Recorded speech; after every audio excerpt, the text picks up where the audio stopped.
Greetings, church family.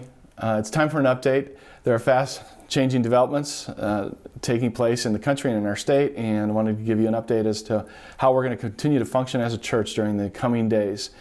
The President on Monday issued a guideline that asks people not to meet in groups of larger than 10 people and not to meet during the next 15 days. So that's what we're going to do. We're going to adhere and respect his guidelines, and we're going to reassess and find out what the medical professionals and the government is asking us to do after these 15 days pass. So it'll be early April before we make any changes to the current plan that I'm going to share with you now. Here's the three things we'd like to do.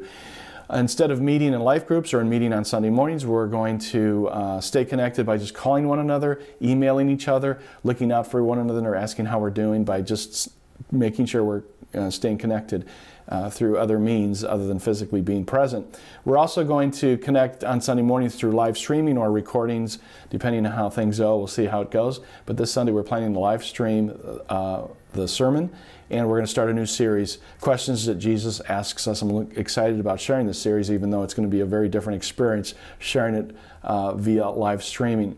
So I'll see you at 9:30 this Sunday. That's the first thing I wanted to share with you. The second thing has to do with needs. We want to still be the church, and that means taking care of one another and looking out for each other's needs. So we created a Facebook group page where we can exchange information related to needs and how we can help one another. So you can follow the directions on this email that you just received to know how to participate in sharing needs and also in meeting needs.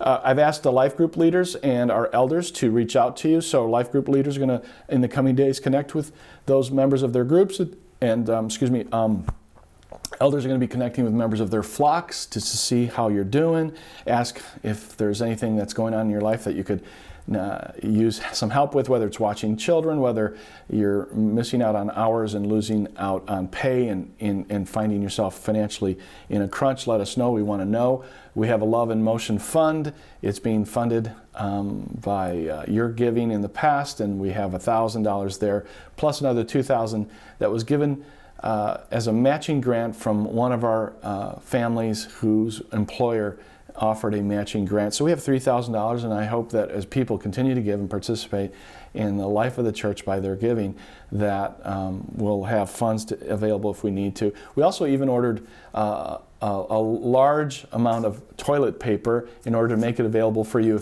if it comes to having a need for that. In the coming days, if you could go to the webpage and use the giving link there so that you can continue to have the church be supplied with its needs.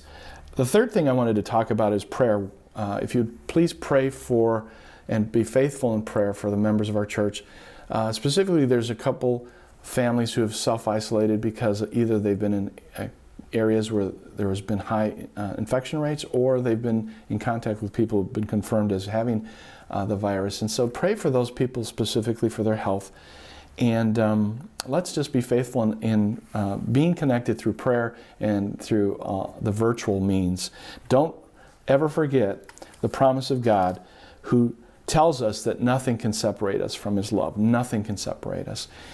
In the coming days, ask the Lord for His mercy that we would be able to meet again without the specter of unintentionally harming one another, that this time would pass quickly. Let's ask Him to do that. Now, I'd like to close by just praying a blessing over you.